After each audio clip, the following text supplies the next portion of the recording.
Hi there, my lovies.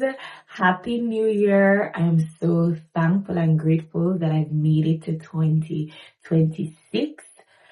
This year, it's foot on the gas.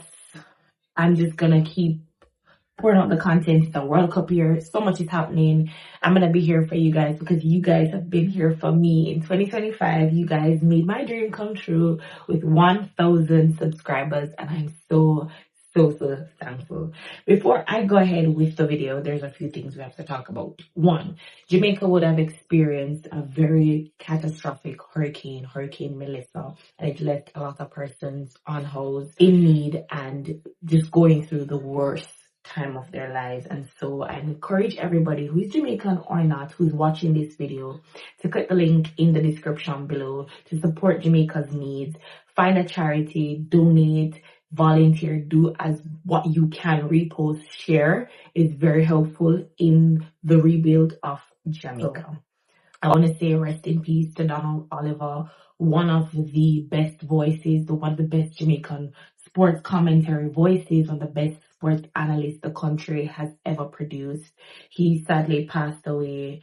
Unfortunate that he didn't get to make it to 2026. So guys, just share the thoughts and prayers in the comments below. I want to just shortly reflect on my 2025 because I think it was a reformative year for me in terms of the growth of my mindset, of my actions, and of just my life. And I'm so thankful that I'm here in 2026 and I'm healthy, I'm happy, I have my family, I have my friends. And so as usual, you guys know I have to do it's a tradition on this channel. Well, I've only done it once, but I want to keep it an ongoing tradition. Jamaica's Year in Sports. This is where I go back, rewind. It's basically a year in wrapped sports edition. Yes, and it's all Jamaica focused. You see the title, you see the thumbnail, you see, so you know what to expect. So we're going to be talking about all things Jamaican sports. And I'm just going to be sharing my thoughts, my views, and also celebrating Jamaica because we are a very big country. Little bit both. So let's wind back for 2025. What happened and how Jamaica performed. I want to start this video off. The reggae boys. I have a few thoughts about the reggae boys in 2025. A lot happened. So in 2025, we saw a shift in terms of the support and persons who wholeheartedly believed in the project of the reggae boys and were so happy to watch them. One of the things I took away from 2025 is the constant change in coaches. So first we have Hal Grimison. He would have been in charge of the reggae boys throughout the Copa America in 2024, late 2024 coming into 2025. However, after that disastrous performance and we exited at the group stage, he would have resigned. Now here's my thing. His resignation came and he explained he wants to move on to greener pastures, and in less than a week, he's the manager of the Republic of Ireland.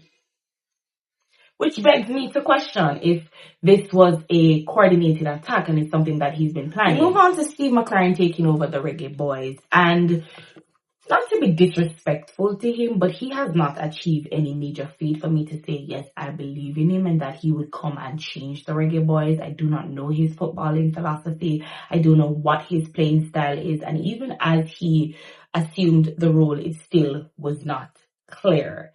Then history repeats itself after our failure to qualify automatic spot to the World Cup. He resigns in the middle of the press conference. Again, this is a pattern and we're going to talk about it shortly. So currently coming into 2026, the reggae boys will be coached by our caretaker and his resume is long, Rudolph Speed.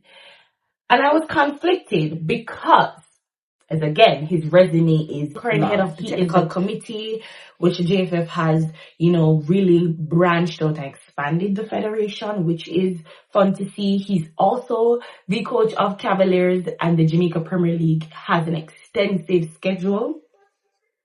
And he was also a part of the coaching staff as an assistant coach.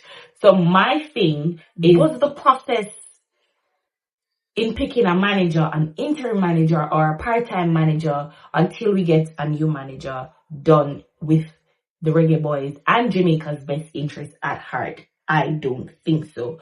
Because if that was the case, Rudolph Speed would not have gotten the job. And I'm not saying he's a bad coach or a bad person. I'm just saying the process should have been more clear and they should have actually taken time to select a manager and not somebody who also has other obligations, and the Reggae Boys would not be the main priority of his concern. So that's images that we have had competition wise. So we participated in the CONCACAF Gold Cup in 2025. Unfortunate, we exited at the group stage. Poor performances against Guatemala and Panama, which resulted in losses, and we did not advance. That's a harsh one to take, given how we have performed the previous years at the Gold Cup, and I'm expecting that this is now the time where the Reggae Boys change the narrative and go out there and prove themselves. Not holding it against them. It's on to the World Cup qualifiers. We are in a World Cup year, so everybody knows how serious this is, going back to the grand stage. The performances were not convincing, and I won't lie to you, I was optimistic. I had a little bit of hope. I believed somewhat that they could, but when I saw that they failed to beat teams who you should have beaten, or you should have at least gotten a point away from, I knew that it wasn't going to happen. And on the last day of the qualifying rounds against Curacao, and to see all the wasted chances, nobody wanted to really fight and put an effort to qualify.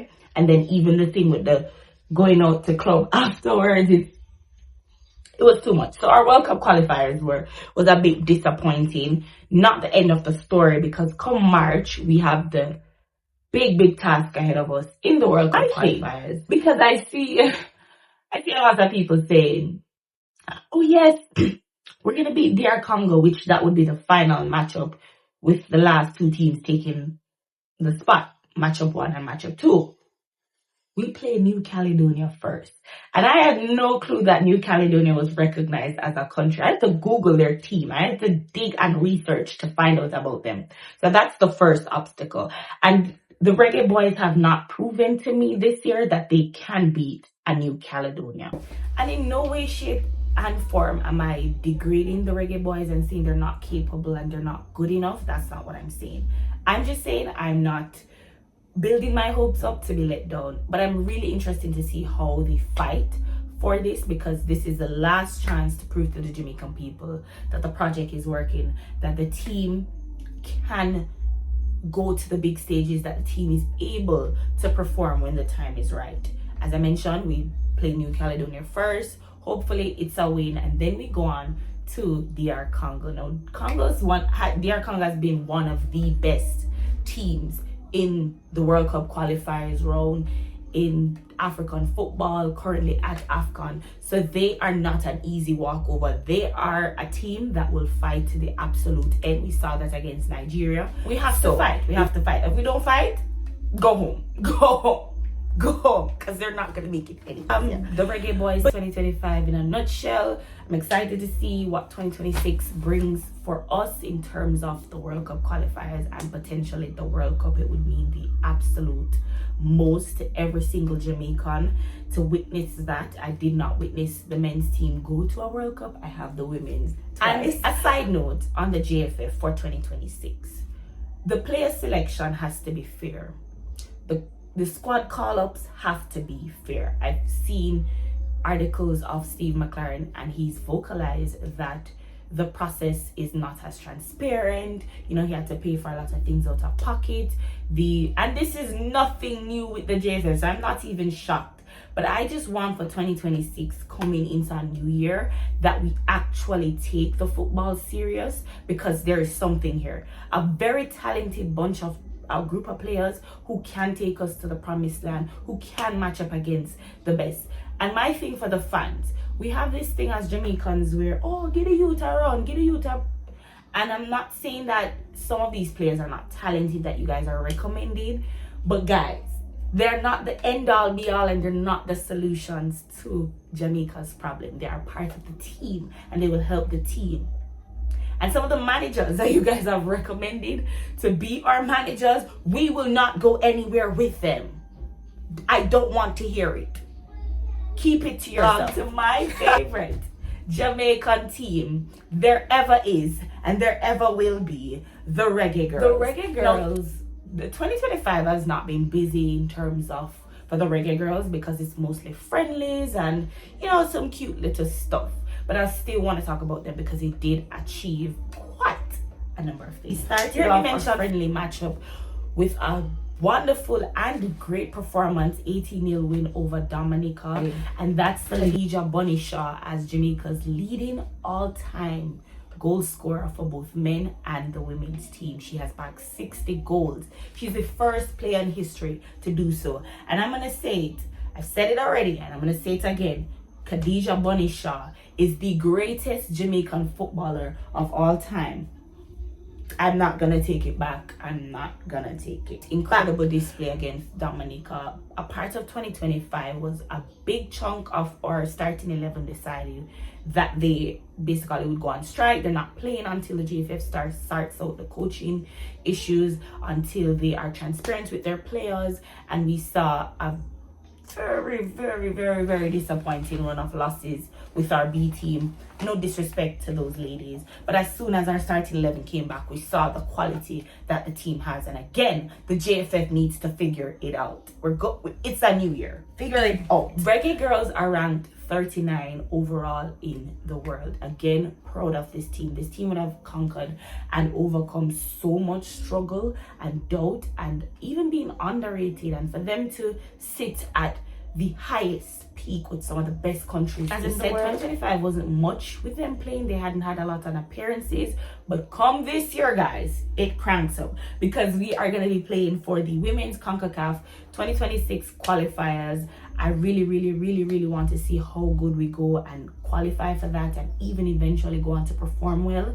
And then we have our World Cup qualifiers because come 2027, it's in Brazil. And so a third consecutive World Cup qualification would mean the absolute best and just prove that they are the better football team. So again, guys, this is not just about international sports and the major sports. We want to highlight the local talent as well. So we dive into schoolboy football. Excelsior High School wins the Manning Cup and they ended their 21-year-old drought and it's their 8th title overall. So we saw goals from Kimberly Smith and Kivan Salmon, and they would have victored themselves with a 2-0 win over Jamaica College, who have been one of the most dominant and consistent teams in the competition. They also came in this year as the favorites, being unbeaten the entire run of the competition, but Excelsior put up an incredible fight. Hearing the story that the coach had to go through, that the school has had to go through, and to see them come out with a win was just amazing. On to the DaCosta Cup, another big schoolboy football trophy. We have Elizabeth High School winning in a nail-biting penalty shootout versus Glenmuir. They were 10 men down and they stuck it out and they saw it fit. It's their first win since 2015. And it would mean the absolute most to the person given that they were also an affected parish after Hurricane Melissa. Track and field. Now guys, I kid you not, track and field has the most notes because we had the most to talk about in track and field, and Jamaica had a pretty good run in 2025 because we competed at the World Athletic Championships in Japan. So Jamaica Jamaica finished the medal table with 1 gold medal, 6 silver, and 3 bronze. A few highlighted performances I want to talk about because again, guys, it was a lot to keep up with. Oblique Seville is the 100-meter men's world athletic champion. That just was one of the highlights of that championship for me, given that he would have struggled with so many different injuries, so many different doubts from both his countrymen and people, competitors and people abroad and alike. And all the time you've heard, even with you know, the outcome of the Olympics. Does he have it in him? He's a young guy. He still has time to go. He's not ready for the big leagues. And as he said at the end of that race, put some respect upon my name, because that young man overcome all the doubt and the struggles that life had to bring to him, and he's a champion. And it was just so amazing to see. We also, in the same 100-meter finals, Kishane Thompson came second. Why I'm gonna talk about Kishane Thompson is because he's one of Jamaica's most consistent athletes. He is a very good competitor and very nice on the eyes as well, but that's not the point. The point is, again, from our own Jamaican fans, this rhetoric of, oh, he chokes under the pressure at the last minute, he can't compete, and blah blah. You guys could not have done what he has done. So here what, we're gonna just clap it up for him, because to compete consistently at this level against the Noah Lyles, against oblique Seville, against a star-studded starting, it's not an easy feat, and he would have done something that a lot of athletes will never get to do. So I say big up to Kishane Thompson, because he did absolutely well. And people forget he's incredibly young, so he has his entire life ahead of him to figure out and work on the things that he needs to, because he's not a perfect athlete indeed. And we can critique the way how he starts, the way how he finishes, but let's not critique always effort, because I'm sure he would have put as much effort as possible. 110 meter hurdles, where Jamaica got a silver medal by Orlando Bennett. That is all. Race to beat, and to see Jamaica back on the medal table was just heartwarming to me. My hometown hero, Tajay Gayle, we're both from Augustown. He is just we both went to the same high school. So inspiring by him as well. He would have copped a silver in the men's long jump final. He's also one of those athletes who would have gone through an incredible disappointing Olympics, and the injuries and just the doubt of will he ever come back. And he did, and he performed absolutely well. Also very consistent at the World Athletics Championship and the Olympics. All the best to him. Women's 4x100 meter silver medal.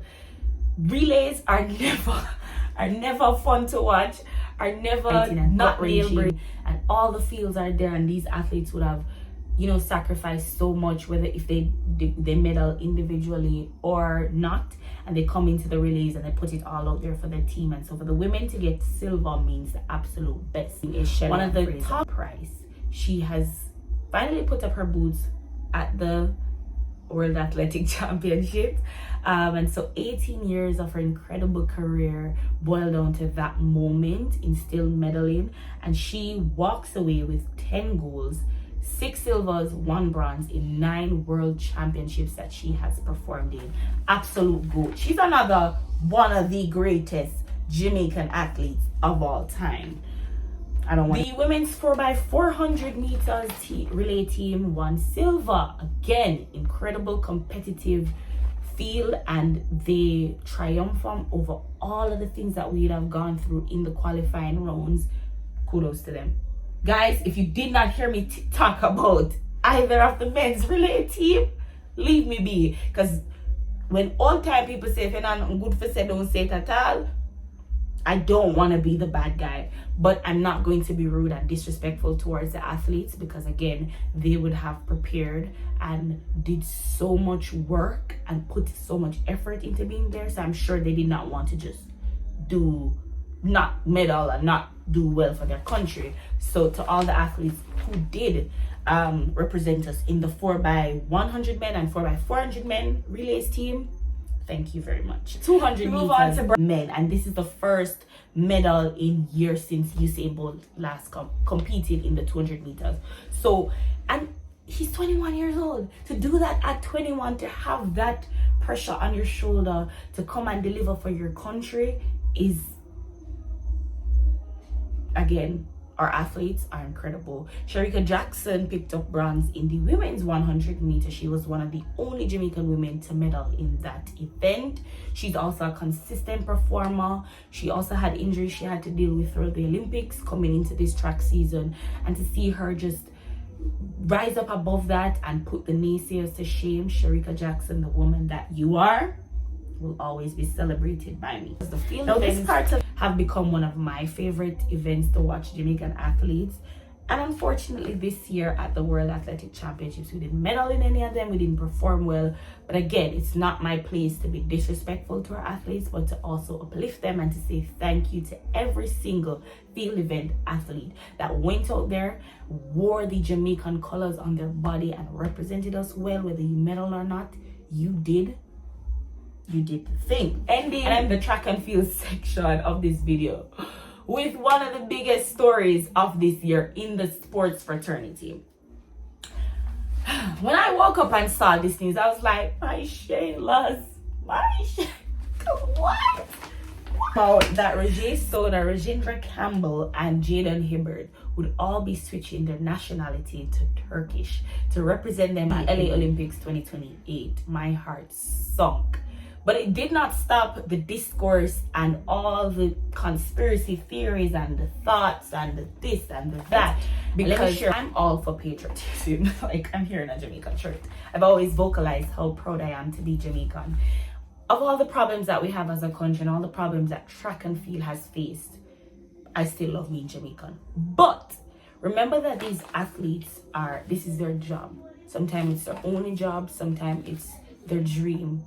And so we cannot ask them to do this for free. We cannot ask them to do this because wearing the colors means something. We're in a modern age, we're in a modern time. Cost of living gone up. Inflation is high. People have bills, people have responsibilities. And I'm sure all of these athletes love their country, love being Jamaican. But it's just not enough because the J3A has sat on there for so many years and disrespected so many of our athletes and not taking accountability for anything as well. Because it brings me back to the JFF, guys. We have a problem as it regards to sports management in this country and we need to get it fixed. But yes, they have been so harsh towards our athletes who have represented us, and so the new generation now is not gonna follow in that mindset of, oh, we're gonna just represent and figure it out and represent them. It's fine by me. I'm not gonna say no. Tomorrow I may feel Turkish as well. For the track and field segment of the video. So we now are moving on to netball with the Sunshine Girls. Played in the Vitality Horizon season against England. Unfortunately, they lost, but I am so proud of that team as well. Also have sponsorship and turnout support. So for them to still push through and still perform and still do the things means the absolute most, and they should be celebrated as well. Celebrate Coach Henry, who's also done a very incredible job with the ladies. Celebrate the captain of the team, Janelle Fowler-Nembard, who is also the player of the year for the Sunshine Girls. And such a cute video of announcing that she is pregnant. Oh my god. And I love when athletes reaffirm women that being a mother is not the end of your career. Being a mother is not the end of your journey or your story. It just means that you are a superwoman because you are gonna have your baby, you're gonna be a mama, you're gonna come back and be the absolute best at it. Also, we saw them perform in the Commonwealth Games, the All-Star Mixed Team game as well. Again, the women have been performing and been, showing up in here and there and just getting the Jamaican people excited. And for this year, I'd love to see more people go out and support netball in this country because we have a talented netball team. And which leads me to talk about that Jamaica is ranked 3rd in the world in 2025. Big up the Sunshine Girls. They are such a fun team in terms of their camaraderie, their altogether happiness and how they support each other. They are absolutely great dancers. I could not do that. But they are good at what they do, and so I'm so happy for them. I can't wait to see what 2026 holds. Ever told me that I'd come on this channel and talk about bobsled, I would say that you're lying. What? Jamaica had a very, very interesting year as it comes on to bobsled. So we participated in the IBSF North American Cup and we won gold. Jamaica's a tropical country. If you've been to Jamaica or you live in Jamaica, send us snow and fall out. Yeah, so for us to go and perform in a sport that is majority teams who have that luxury to practice in means the world. And this is the 37 years after our Winter Olympics appearance. So for them to keep that tradition alive, that hey, Jamaica should be taken seriously. It's our first ever international medal in bobsled. Guys, when I tell you I cried, I'm like, little country is doing good. And I want to just shed light on who represented us: Shane Pitter, Andre Dacres Jr. I forgot to write his last name. Taekwondo Tracy. Now, if I'm not mistaken, Taekwondo Tracy was a track and field athlete, or am I mixed? Or is there two Taekwondo Tracies in Jamaica? Because if he is that same Taekwondo Tracy, I just want to say you are extremely talented and amazing. What you can do track and field and do bobsled, that's crazy. The Park City Championship, where we had a 2-man and 4-man bronze medal and a 2-man gold, and that saw us having 2 wins in 1 week. And this was the week of the Hurricane Melissa. I think that was one of the most uplifting moments for the Jamaican people, to be like, we'll finally have something to celebrate. We'll finally have something to celebrate. And I want to just top it off by saying congratulations to the women's team, who also participated in the Park City competition and were awarded bronze. I have to tap into the bobsled aspect of Jamaica, because we're stars. And this is the thing, there's nothing that a Jamaican has ever tried and done that they've not succeeded at, and the proof's in the pudding. The proof's in the pudding. And last but definitely not least, this is also another sport that if you told me that I'd be doing a year recap for Jamaica, I'd tell you you're lying. Basketball. Jamaica has had an interesting and a very, very worthwhile year in basketball. So we are currently in the 2027 FIBA qualifiers for the Basketball World Cup. I hope I'm right on that. And so we would have played Puerto Rico and Costa Rica and walked away with a victory. Listen, that's huge. Coming in 2026, for the remainder of the games, we're going to be playing against Bahamas and Canada, who have incredibly tough and strong basketball teams. But I have no doubt in my mind that these men will do well. I want to also shed light on some of they may not be Jamaican born or play in Jamaica, but they are of Jamaican descent, men who have decided to play for our country and who are very proud in the support of our country, such as Kofi Cockburn, Norman Powell, Nicholas Richards, the Thompson twins. And these are NBA players who are playing at the highest level, and they give it their best just the same. And I think what has really revitalized the Jamaican as a whole is the scouting in getting these players to be on board, and the renewed leadership of the Jamaica Basketball Association, the work that they are doing. Big up you guys, because you guys are doing the things. And so we saw 2 wins again after 2 wins in 1 week. 23 men and also, women won the Caribbean 3-for-3 in Bahamas. Now, I don't know what any of those words mean. I'm just a girl, but it's a huge feat, because these are the next set of generation that are gonna come and represent Jamaica. And from what I know, at the local level, there's so many talent in basketball, and it's an untapped market for Jamaica's sporting industry, and it's also an underfunded one. So I'd love to see it. And speaking about funding and wherever you see an underfunded team and an underrated team, the Marleys are there. Big up Cedella Marley, Rita Marley Foundation, the Bob Marley Foundation. They have stand 10 toes down behind the Jamaican basketball team, and I'm just so happy. Unfortunate that they parted ways with the JFF in supporting the girls, but I love to see that they've spread their wings to another sport and giving love where it's due. So that's my year in recap for Jamaica. I can say it was a very good year for us. So excited for what 2026 holds for our sporting teams. And again, I want to end this video saying organizations, to our associations, and the people in power that can change the lives of Jamaican people. Invest in these teams, invest in these athletes, invest in these players. Brands, corporate brands, get on the train. Don't come on the bandwagon when it don't move up. Get on the train while it's now at the station, because these teams are proving that with the limited resources they have, they can do the utmost best and represent Jamaica well. So that's my year in 2025 for Jamaica. Thank you guys. See you in the next one.